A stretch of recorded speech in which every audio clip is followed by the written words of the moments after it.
Thank you. So, you can see I have this magic piece of technology, which actually this is live. This is my hand. I don't have a computer with me. I have it with me, but I'm not using it. And I don't have any slides, but we're going to draw together. So this is the moment where you can close your laptops and take either a notebook or a piece of paper and a pen. Shock. Yes. Because I invite you to draw along with me, and I promise you that by the end of the session, you're going to have a nice summary of my talk, which we're going to build while I'm talking about what I'm talking about. I get to it in a second. So while you get your materials out, just try out if you can read what I'm writing. This is my social media name, @Eva-Lottchen in German. It means little Eva-Lotta. I'm German. So you can find me about everywhere, like when I'm feeding the birds, when I'm loading my washing machine, when I'm eating cookies. At any point, you can find me under this name. All right. And should you tweet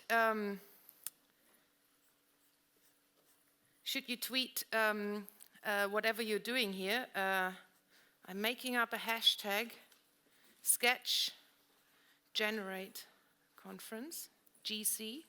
So if you tweet whatever you're doing here later, I would like you to take a picture of what you make here and tweet it, because I always love to see what people make.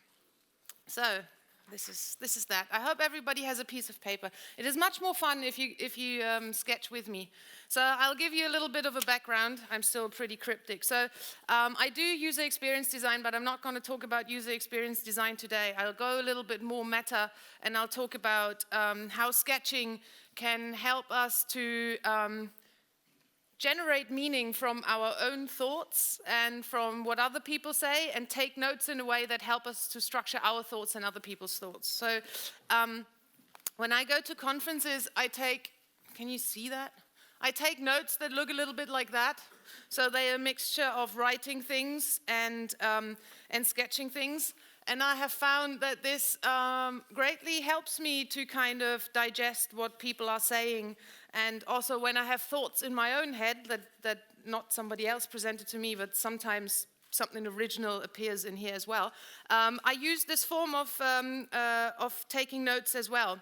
And I would like to give you an introduction to this form of note-taking and take you through basically 5 steps how you can change your note-taking from what you currently do to do it in a more structured and more visual way that will hopefully help you to make more sense out of whatever's out in the world and inside your head. So when I do a sketch note, it's good to start with the title, first things first. So I'm going to write it down. You're invited to sketch and write with me as we're going through it. So you can see it. I just want to check. So we're going to go through 5 steps to change your note-taking. Here we go. That's my title. And I'm going to deliver on that right now. So the first rule to change your note-taking from what we are currently doing, it only occurred to me recently, and it was really an aha moment because it makes a big difference. The first thing is instead of writing in lines, like linear, like we usually do with a notebook, I want you to write in chunks and not in lines. What do I mean by that?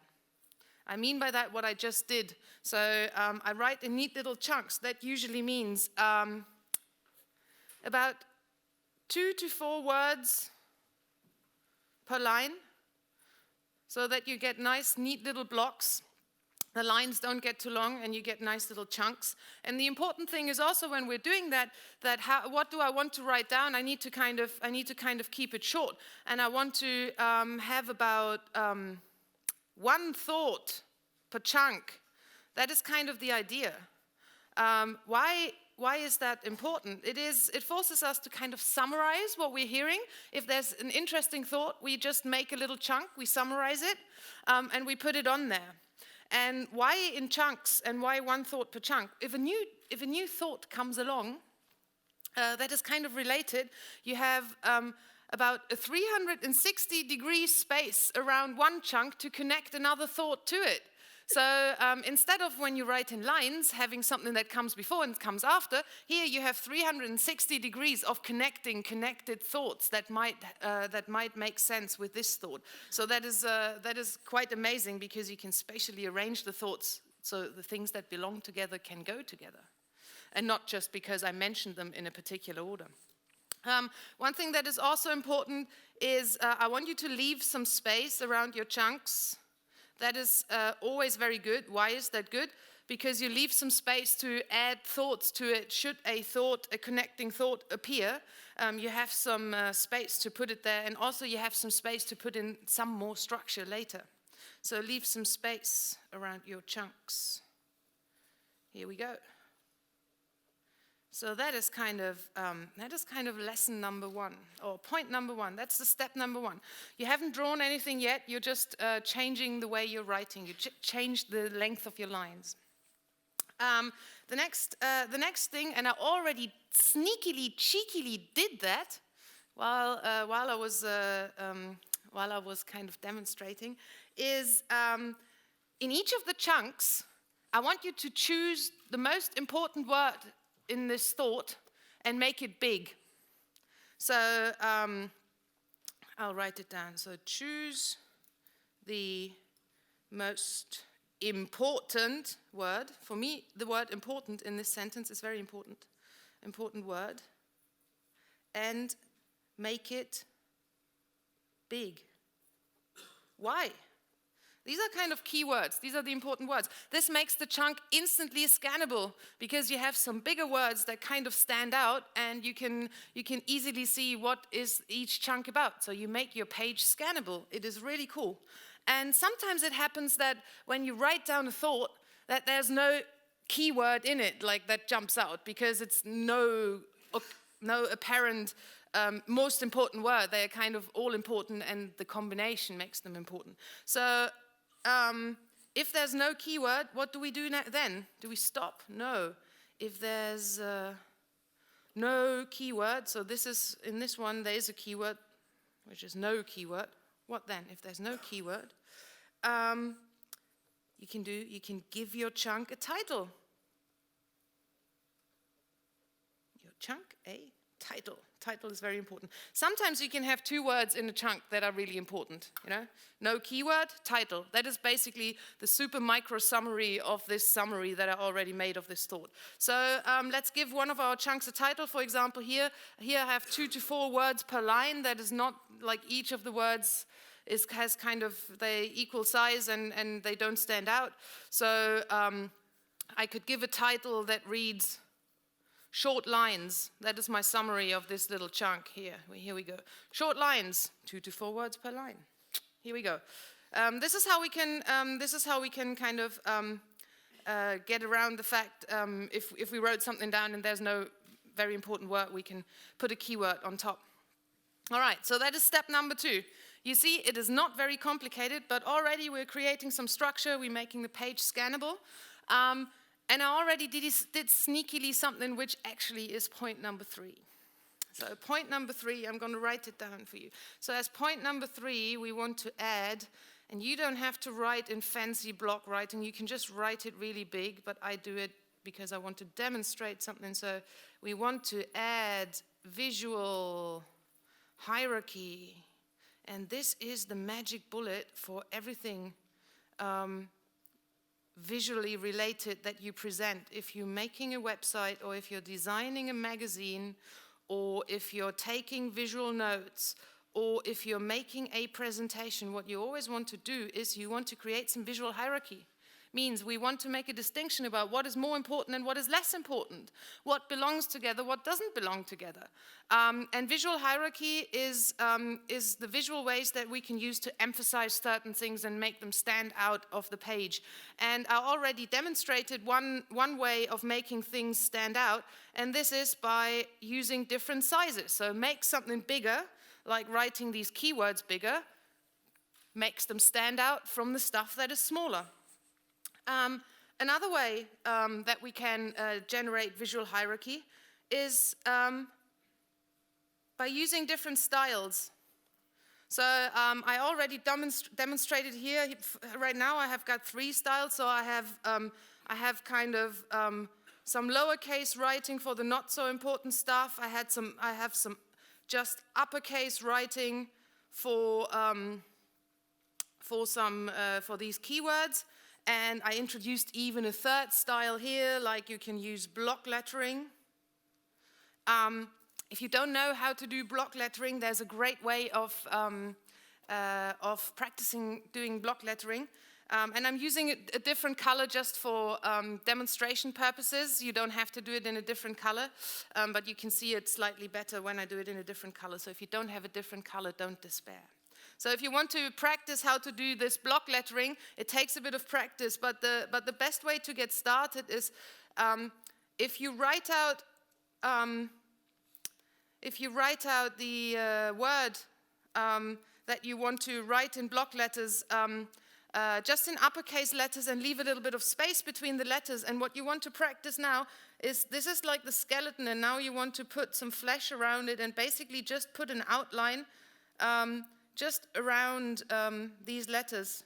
And this is a very good way to start practicing block letters. And after a while, what you're going to do, you're just not putting the skeleton in anymore, but you're just imagining that the skeleton is there in your head, in your imaginary eye, in front of your imaginary eye. Is that a word? Well, whatever. You imagine it's there, but it's not there, and you just do the outline around it. So this is how you can practice block lettering. You could also write, you could write cursive, for example, like connected if you have a nice handwriting. That's a different way, like a little bit like italic to make something stand out. So you can use different styles. I usually stick to 2 or 3 styles. I usually have lowercase, uppercase, and block lettering for kind of pulling out the really big things. Totally enough. Don't have to go overboard. It is just for making a distinction. Another way for creating visual hierarchy is using contrast. Contrast is great. What does contrast mean? When we talk about writing, contrast means, where did I put my other pen? Here it is. It means making things bold. If you have a thick pen, then it's super easy to make something bold. You just take a thicker pen. If you don't have a thicker pen, you don't have to despair. You can, instead of just making 1 line for each letter, you just run a second line next to the first line of each letter. So you do a double line every time. Here we go. And then if you want to, you can fill it out. Just, it doesn't have to be super neat or anything, but that's a very quick and cheap way of making things bold. You can also make things super bold by just running the pen 3 times. You know, you do 3 lines next to each other, and then stuff gets super bold. Here we go. Very cheap and easy way to make things bold. And as you can see, this quite stands out from the page because more contrast stands out. Another way, which is actually also contrast, but a special kind of contrast, is to use color. And if you don't have a colorful pen, yeah, then you can't put the color in there, but I advise to always have 1 colorful pen. And color is actually quite amazing, because color in kind of the hierarchy of things that you can do to create visual hierarchy, color is one of the most powerful tools to make things stand out. In advertising, there's the saying, like, if you can't make it big, make it red. And that's the reason. Because our visual perception, we are very susceptible for noticing difference in color. So my tip is, the thing that you want to stand out most on a page, or where you want to make a difference clear the most important thing, use color for that, because it's kind of like the strongest way of adding color. I like block letters because you can make a different style and add color. That's kind of, you can add the visual hierarchy on top of each other, you know. Making something bold and colorful is good as well. And the last way for adding visual hierarchy is you can, I already did that already sneakily. You can use underlining, so underlines and frames. You can use that as well. So some structural elements to kind of emphasize some things. So you could, for example, if I make a box around this, or if I underline these things, they really start to stand out. And you don't have to do much. Of course, you can combine these things. You know, if you make a colorful box that is even stronger than a non-colorful box, if you want to up the contrast, you can fill in the box, and it will stand out even more because the contrast is higher, because you have a bigger box, a bigger piece of color here. So you can play with this. I could also like just circle something, I write in chunks, and then I don't write in lines. I could use these kind of things. They also add visual hierarchy. They pull things out and make them pop out of the page. A little tip for you. At some point, I mean, you want to start playing around, but at some point, you want to develop some consistency. So consistency is always good, because you start developing an own kind of design system for your notes. So in the beginning, you can kind of play around with the stuff and get a feel for it. It's like, do you like doing boxes around things, or underlining, or different lettering styles? But at some point, some consistency for the different levels. You know, when we do a website, all the H1s should look the same, and the H2s and the pull quotes and stuff like that. It's a little bit develop your own CSS for your handwriting and for your notes. That's kind of the idea. Oh yeah, I wanted to show you something, because I mentioned underlines and frames. Yeah, you can do simple boxes. I want to make my title stand out a little bit more, because after all, it is the H1 in this example. So I make a box around it, and because I know that everybody always loves banners, and not advertising banners, but like fancy banners, and everybody loves to know how you draw them, we'll make a banner out of it. That's the little goodie. So if you want to make a banner out of something, you first write the thing, and then you make the box around it. That is very important in general for text in boxes. First the text, then the box. Because Murphy's law of text in boxes is, no matter how big you make the box, the text will never fit. Believe me, it is true. So first the text, then the box. We've got that. And to make a banner out of it really easily is we just go to the bottom right-hand corner and make like a Z shape underneath it, so that we imagine this whole thing was a Z. And then we go to the other side, to the left-hand side, and we make a Z underneath that as well. See where I'm going? Now we put a parallel line that is the same thickness as the box that we made. Here we go. And if I was really unfancy, I could just close it with a vertical line, but because I want a fancy banner, I do a little V shape in here. Look at this.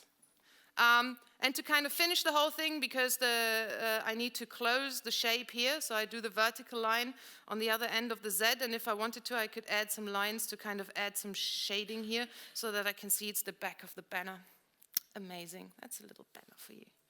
We're doing really good for time. So this was visual hierarchy, was step number 3. Have you noticed we haven't even sketched anything, and already we are getting quite some goodness out of our notes? I think. I like it. All right, so step number 4. What we want to do next, we want to add some structure. What do I mean by that? Structure is actually all the stuff that is in between the stuff that I'm saying or that is coming out of your head. So it's basically not the content, but all the meta stuff between the content that kind of tells me how the content hangs together. What belongs together, what doesn't belong together, what comes first, what is a logical conclusion of something else. So all the glue and the relationships between the things that we already captured, between the thoughts and the nuggets. And there are a few ways how you can add structure. It is actually pretty simple. So I already cheekily used some of the structuring. So the first thing how we can use structure is we can connect things by using connectors, aka lines or arrows.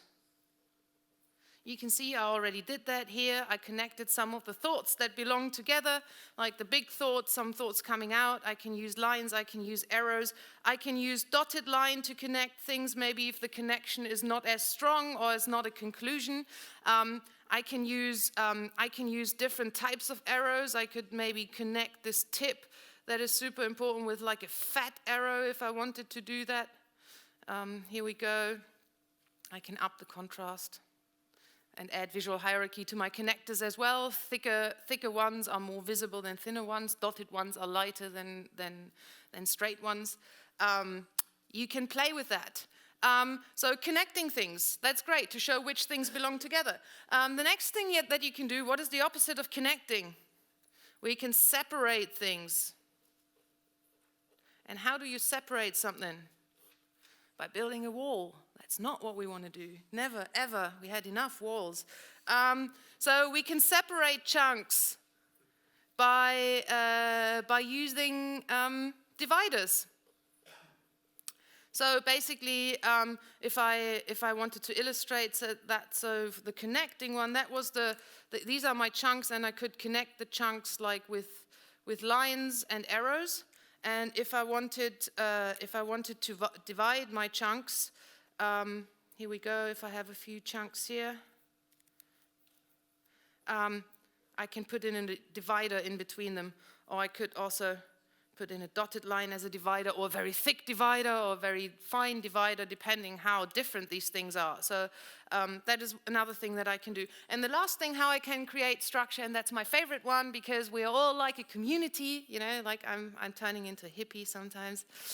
We can group things, yay, and make a cup of tea and be a nice group. And so we can group chunks by using containers. And containers are basically everything that contains something else. The English language already gives us a great hint. So if these are some of my chunks, I can use blobs. That's a very easy and flexible way of grouping things together. I can use boxes if it's like a little bit more of a straight relationship, you know, and I want some more orderly things, like me as a German, I like boxes. We could also, if I want to group stuff, I could also, what I use a lot as well is I use clouds, because clouds are nice, and clouds are super flexible in their shape, because you can make them any shape you like, and you can just go around something, and then you can see that it's much easier to see. Although I already connected it with the connectors, it becomes a little bit more contained and easier to see that these things actually belong together. Point number 3, visual hierarchy, all belongs together. And structure is a fantastic thing, because also another little tip is wait a little bit with adding the structure. You can actually capture first. So when people say stuff, you first capture what they're saying. You know, you're summarizing everything in nice little neat chunks with highlighted keywords that kind of pop out so that the page becomes scannable.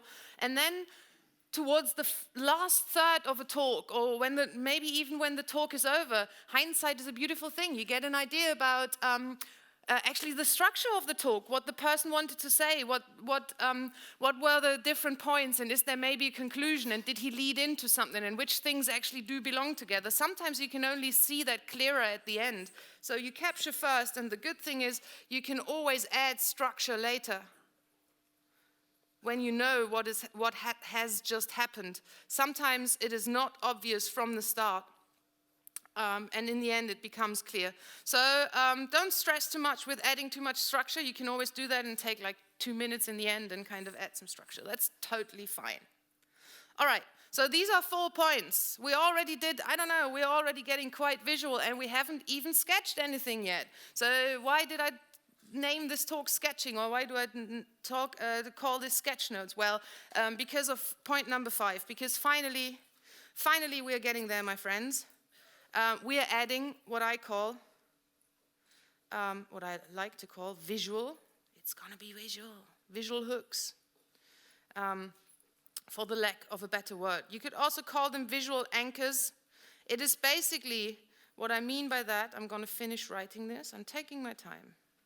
Sketching is not fast because you move your hand very quickly over the paper. It's just because you don't have to fire up a computer and learn a new software and get fiddly with arranging things. That's why sketching is fast. So you don't have to become hasty. You can't read what you just wrote if you get too quick.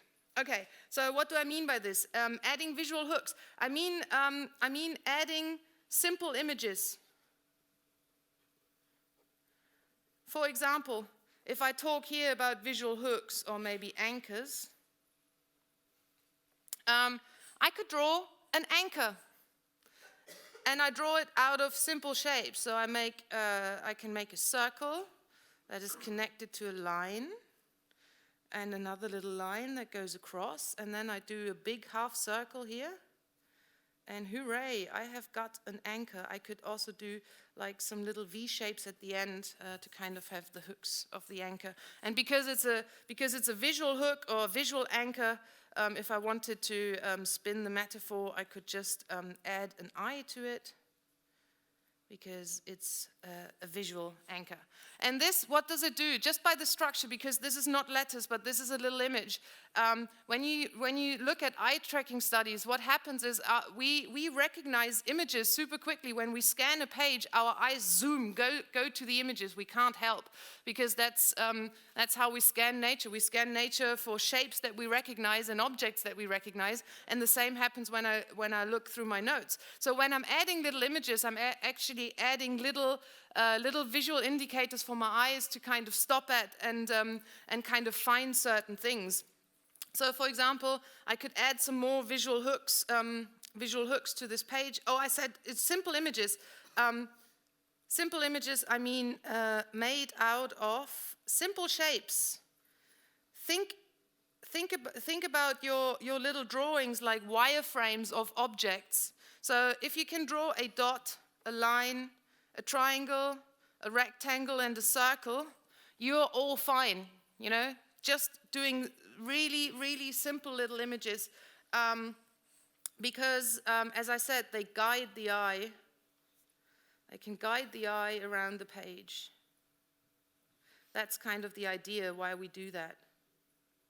There's some fascinating research out there about how quickly we actually recognize images and concepts images, and it is crazy because they recently found out they did experiments, and before they thought we can only recognize visual like little images as concepts in about 100 milliseconds, which is still crazy, because when it takes you 100 milliseconds to recognize a concept, it still means you can recognize 10 concepts per second, like fixating the page. But they actually found out that we can do it much, much faster. They flashed images really fast, and the fastest they could get where people still recognize concepts such as a picnic or a smiling couple, which is already some level of complexity, up to only 13 milliseconds. That is 75 per second. That is pretty crazy. Our visual processing is incredibly fast.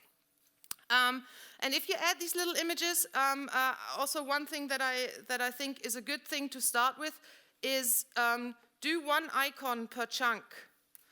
So it means, or maybe only one icon per important chunk. If you have sub-chunks, they don't all need images.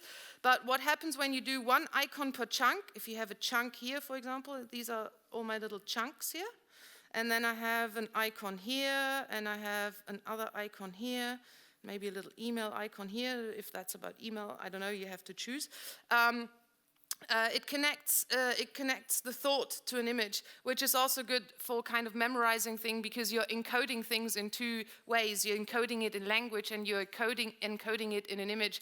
And science has also shown that if we encode things in a double way, like dual encoding theory is the name for it, it sticks in our brain better.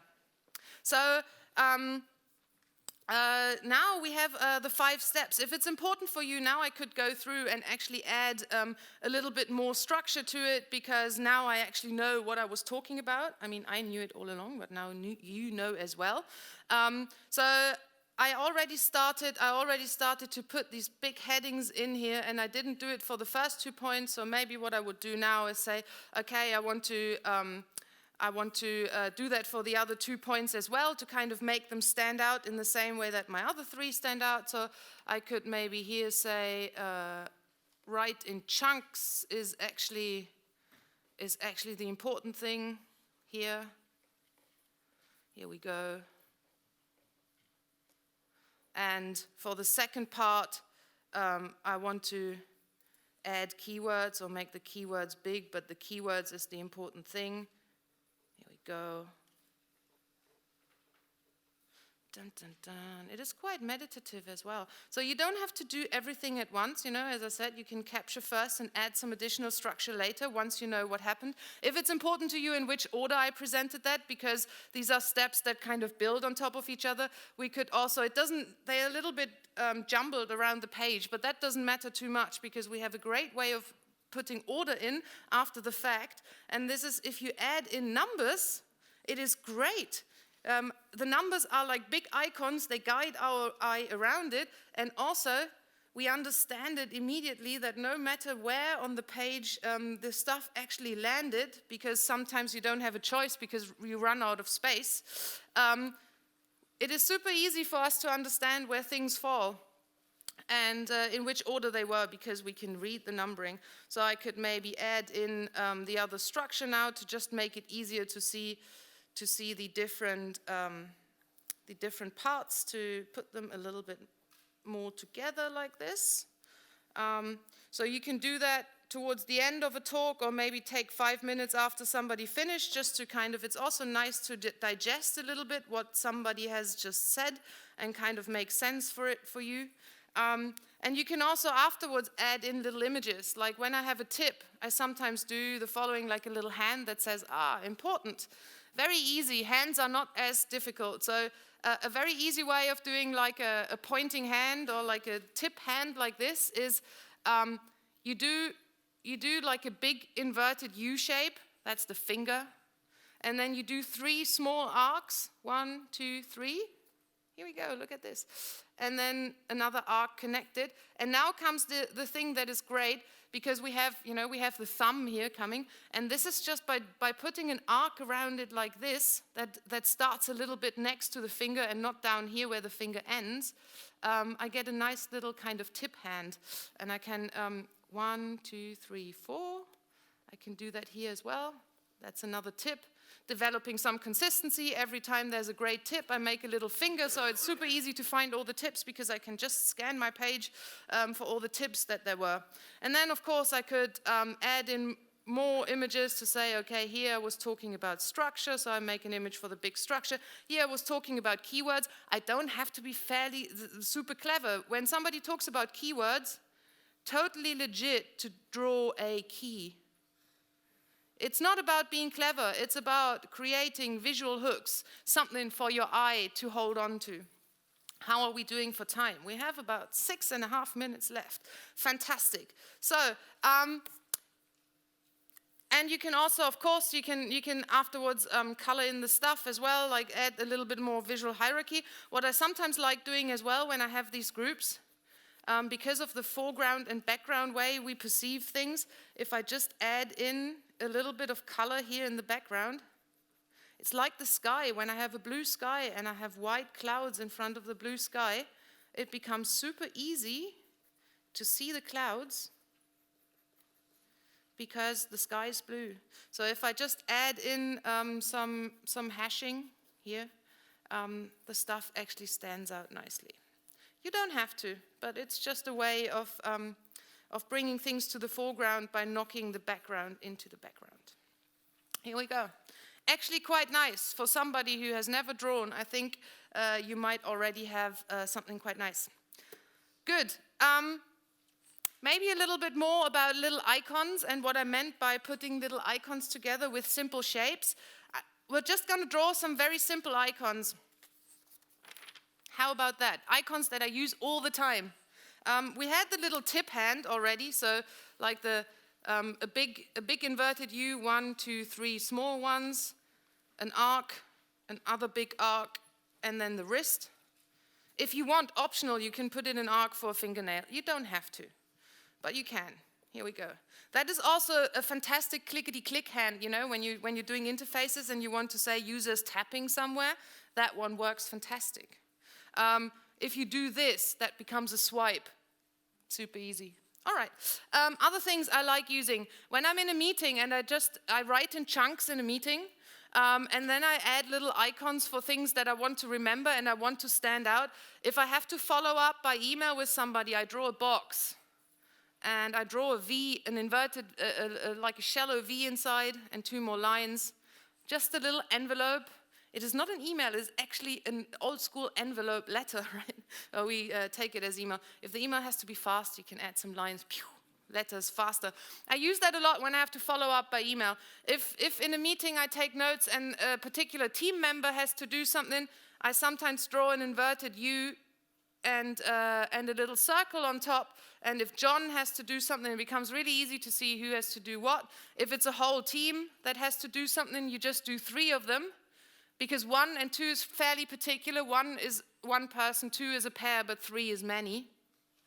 So if a particular team has to do something, then I can make a team. If the team is a little bit bigger, you just add a few more circles, or even another circle, becomes a bigger team. I use that a lot as well. If it's something like a milestone, I use a little flag. Actually, the simplest way of doing it is just a rectangle with a line next to it, and maybe it stands on the ground somewhere. That's a bit of a boring flag, I think. How are we doing? 3.5 minutes. Okay, we can still do a lot. We can do a much better flag that has much more life and pizzazz than this boring flag, and it's not much more difficult. Instead of making straight lines on the top and the bottom, I just make a little wave like this, and a little wave that is parallel, and then I put the long line, and then I close it. And look at that. That is a nice little flag. It's waving in the wind. It's alive. You know, the project is still going. For those of you who like golf, you could also do a triangular, you know, like a little golf flag, and you can make just a little circle at the end, then it looks like it comes out of a hole. If you have different types of milestones, you can use that as well. Sometimes, so these are the things in between the milestones, but at some point we want to get to the finish line, and I like using this metaphor as well. I don't like Formula 1, but it is actually quite a nice metaphor. So I make a flag and I put a few lines in it and just fill out some of them, and that's actually quite cool to say, hey, we'll get to the finish line at some point. That's where we want to get. That's kind of our goal or our target. If we talk about targets, I could also do 3 concentrical circles, and then kind of an arrow in the middle that comes out. That could be a target as well. I use that sometimes. It's fairly simple shapes. Talking about circles, the universal sign for having an idea. The thing is, it's not about being clever. It's about being very economical with the shapes you make, not making many shapes. So when you practice these, you can actually draw them really fast because they are not very complicated. So the international sign for having an idea, it's not about being original, it's about being fast. So I do a circle with a little rectangle attached. I do some angled lines in here. And now my favorite part, a little roller coaster. Woo, woo, woo. I like doing 3 loops.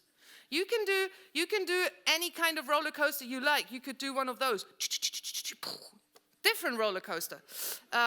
This is how light bulbs look sometimes in the UK. You know, you don't only have screw-in ones, you also have click-in ones. I think bayonet is the technical term. And if you put some little lines around it, actually there's some lights on and somebody's at home. How are we doing for time? 48 seconds.